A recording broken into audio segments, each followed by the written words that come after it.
Hey, how's it going, everyone? This is Jonathan Coase, and in today's free AI training, I'm going to be talking about AI detection and how you can detect text, as well as some other methods that I'm going to be sharing with you and that you can check out yourself. So far, we pretty much went through almost everything. Right now, we're talking about detecting AI generated text, and they got a lot of resources that they share, such as GPT-0, a GitHub chat GPT comparison detection, human chat GPT comparison corpus, where they basically, side by side go through the comparisons between a human input, like a normal human input, and what chat GPT would say. And I think it depends on the model. So this one's a GPT-2 output detector demo, as well as DetectGPT.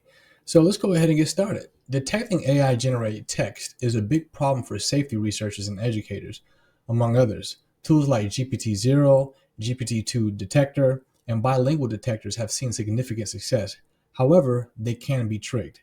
OpenAI and other researchers are working to introduce statistical watermarking into their generated text, but this too may be fooled by modifying large portions of the text. The problem of AI text detection will likely be an arms race as new models and new detection methods are introduced.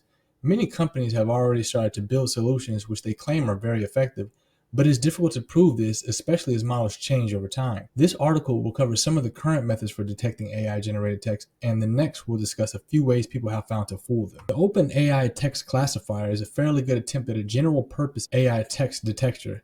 Now, if you try to go there, it actually doesn't even exist anymore, apparently, because when you click on it, it says page not found. But by training the model on a large quantity of AI-generated data and human written text of a similar quality, the detector is able to compute the likelihood that any given text was created by an LLM. It has a number of limitations. It doesn't accept any submission under 1,000 words. Text can easily be edited to mess with the probability calculations, and because of its professionally focused training set, it has more trouble with text created by children or non-English speakers. It currently flags human text as AI generated only about 9% of the time, and correctly identifies AI generated text 20% of the time. As the model increases in power and scope, those numbers will improve, but it may be the case that more specific detectors are required to adequately assess whether text is generated or not. The watermark method. One method to detect AI-generated text requires introducing a statistical watermark when generating the text. These techniques may use an LLM whitelist, which is a method of determining if text was generated by a specific AI model. The watermark works by selecting a randomized set of green tokens before a word is generated, and then softly promoting use of the selected tokens during sampling. These weighted values have a minimal effect on the quality of generations, but can be algorithmically detected by another LLM. This is an intriguing idea, but it requires a model's creators to implement this framework into their LLM. If a model doesn't have the watermark built in, this method won't work. And then DetectGPT.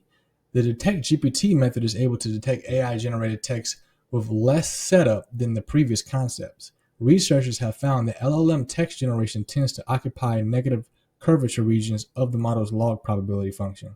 Because of this, it is possible to create a curvature-based system for determining if a block of text was procedurally generated. It works by computing log probabilities from the model that was thought to have generated the text and comparing them to random alterations of the text from another pre-trained generic language model. In this way, DetectGPT is able to identify the likelihood of the passage being generated using probability curves alone. And for additional discussion on the topic of detectors and how people are tricking them, see this article right here. I'm going to go ahead and go over that right now. So actually had it up. So detection trickery. With the development of AI generated text detectors, there have been an evolution of methods to counteract them. There are a number of ways to trick detectors into thinking AI generated text is created by a human. A tool such as GPT minus, and I actually think I pulled that up, but I'm going to have this in the description as well.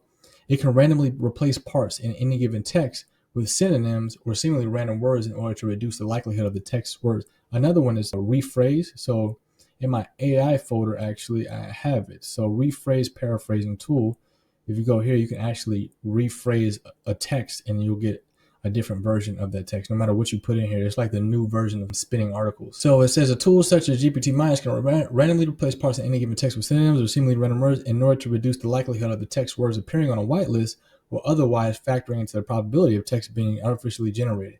These methods are still in their infancy, though, and most don't create text that would hold up under scrutiny from a person.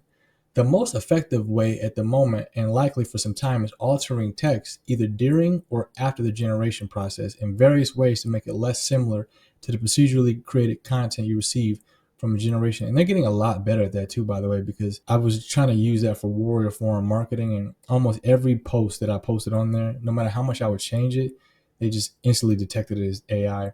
Editing strategy. So this is pretty much what I was doing here. By having either a human or LLM edit any generated text, it can often alter the text sufficiently to avoid detection.